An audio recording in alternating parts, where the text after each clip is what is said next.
विधानसभा का ये 11वां सत्र शुरू हो रहा है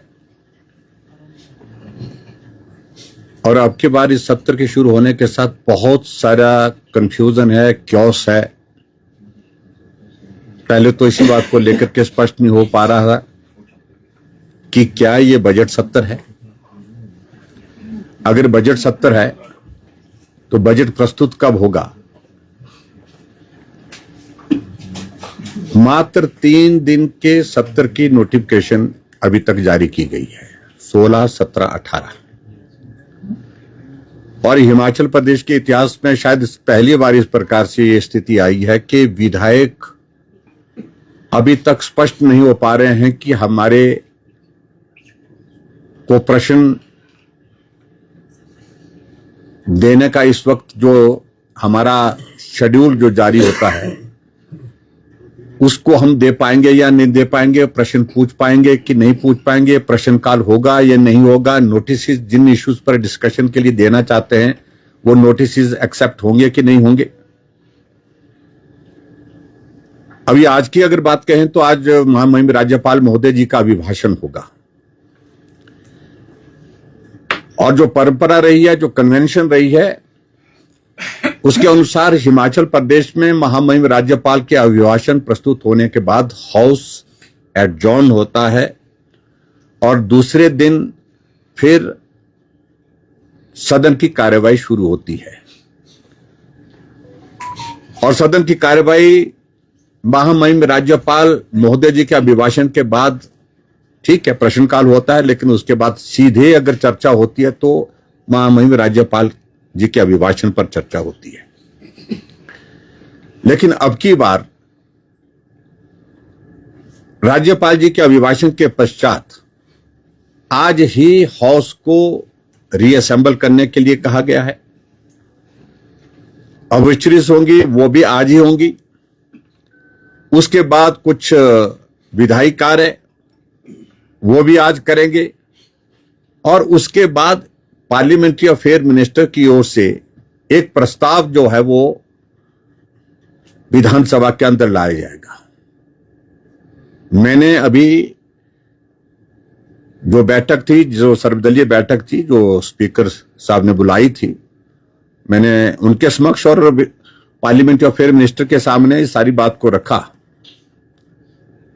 कि आप बाकी सारी चीजों को कर लीजिए, लेकिन चर्चा अगर होगी तो राज्यपाल जी के अभिभाषण के ऊपर ही होनी चाहिए। ये कन्वेंशन भी बोलती है, ये रूल्स भी बोलते हैं।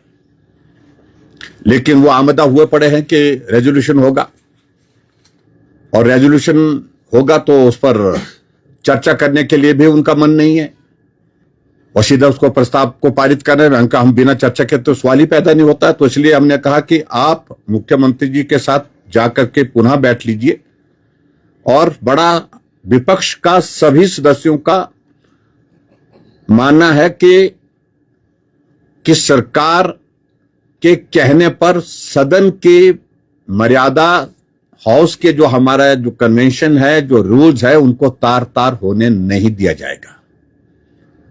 हम बड़ी साफ बात कह रहे हैं, हर तरह की चर्चा करने के लिए विपक्ष तैयार है और जो रेजोल्यूशन आज लाने की कोशिश कर रहे हैं 102 में, उस रेजोल्यूशन के बारे में हमारा विरोध नहीं है, लेकिन हम कह रहे हैं कि राज्यपाल जी के अभिभाषण पर चर्चा पहले हो, चर्चा होने के बाद उसका जवाब, उसको कंक्लूड करने के बाद उस पर चर्चा, अगर उस प्रस्ताव को लाना है तो उस पर बाद में प्रस्ताव लाया जा सकता है, उस पर चर्चा की जा सकती है। लेकिन इस प्रकार से कभी आज तक हिमाचल प्रदेश के विधानसभा के अंदर नहीं हुआ है, जो अभी करने के लिए प्रयत्न किया जा रहा है और इस पर हमने अपना ऐतराज जाहिर किया है। हम सदन के अंदर भी इस बात को कहेंगे।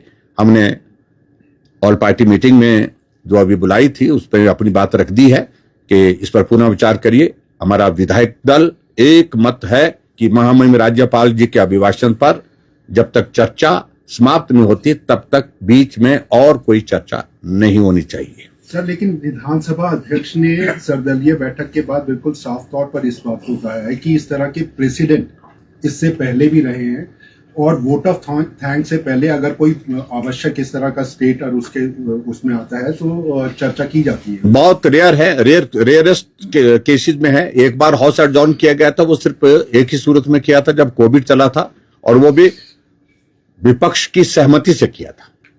आज से पहले कोई इस प्रकार का उदाहरण हमने भी सारा देख लिया है। अगर वो कर रहे हैं तो गलत कर, मतलब बता रहे हैं तो वो उचित नहीं है, एक तरफा नहीं है। क्योंकि मुझे लगता है कि अध्यक्ष को सरकार दबाव में रखना चाह रही है, दबाव में एक तरह के वो अपने इसका इस्तेमाल करना चाह रहे हैं। और जब अंदर मैंने बात की, चौधरी साहब साथ में थे, सबके सब इस बात से सहमत है कि जो हो रहा है ठीक नहीं हो रहा है, गलत हो रहा है। राज्यपाल अभिभाषण के लिए इस तरह का मतलब विधानसभा सत्र के अंदर जो परिस्थितियां पैदा हो जाएंगी, गरिमा और उसके लिहाज से जिस तरह से कहा जाता है, तत्कालीन कल्याण सिंह जब राज्यपाल रहे थे इस तरह की परिस्थितियां हुई थी, आपको लगता है उसी तरफ आगे बढ़ना नहीं, मैं उन सारी चीजों पर अभी कोई टिप्पणी नहीं करना चाहता हूँ। फिलहाल तो मैंने आज जो हाउस में जो बिजनेस जो लिस्ट किया है उस पर ही जो बातचीत कहनी थी वो कही है, और हमने अपना मत बड़ा स्पष्ट कर दिया है कि इस प्रकार से नहीं। और दूसरी बात, सबसे बड़ी बात है कि नीचे एक मैसेज, एक संदेश इस प्रकार का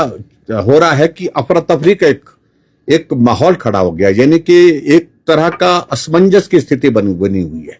अब आप अंदाजा लगाइए, विधायकों को ही मालूम नहीं है कि वो प्रश्न, वो 15 डेज एडवांस नोटिस होता था हाउस को समन करने का, उसको भी इन्होंने कहा कि रूल में प्रोविजन है। अब सारी चीजों को तार तार किया जा रहा है। आज विधायकों को यह मालूम नहीं है कि उनके जो प्रश्न दिए जा रहे हैं वो प्रश्न लिस्ट होंगे कि नहीं होंगे, उनका जवाब होगा। जो नोटिस दे रहे हैं कब वो नोटिस लगेंगे कि नहीं लगेंगे। और आगे बढ़ करके अभी तक ये स्थिति नहीं हो पा रही है। ये हाउस सिर्फ 16, 17, 18 तारीख को, उसके बाद सैनेडाई एडजॉर्न होगा, या बीच में एक टाइम पीरियड के लिए वक्त के साथ जो है वो इसको दोबारा हाउस को समन करने के लिए नोटिफिकेशन होगा। क्लैरिटी ही नहीं है। बजट कब होगा, डिमांड्स कब डिस्कशन होगी, बजट पारित कब होगा, इन सारी चीजों को लेकर के क्लैरिटी नहीं। एक एक पूरा शेड्यूल, पूरा महीने का, पूरा 15 दिन 20 दिन की जितनी भी सीटिंग होती थी उसमें एक चीज क्लियर होती थी, इस दिन जो है राज्यपाल अभिभाषण जी के पर चर्चा होने के बाद जवाब दिया जाएगा, इस दिन पारित होगा, इस दिन जो है बजट पेश किया जाएगा, इस दिन तक चर्चा होगी, और चर्चा के बाद जो है इस दिन बजट पास होगा। उससे पहले जो हमारे कट मोशंस होते हैं तो कट मोशंस को लेकर के वो भी डेट निर्धारित होती, कुछ भी पता नहीं है। किसी को भी पूछे, नोबडी नोज, किसी को मालूम नहीं पड़ रहा कि क्या है। सर, अगर अभिभाषण के बाद वोट ऑफ थैंक्स नहीं आता है तो क्या आज की आपकी रणनीति रहेगी हाउस में? तो मैं इस वक्त अभी चलता हूं क्योंकि राज्यपाल महोदय जी आ गए और मुझे वहां पर जाना है।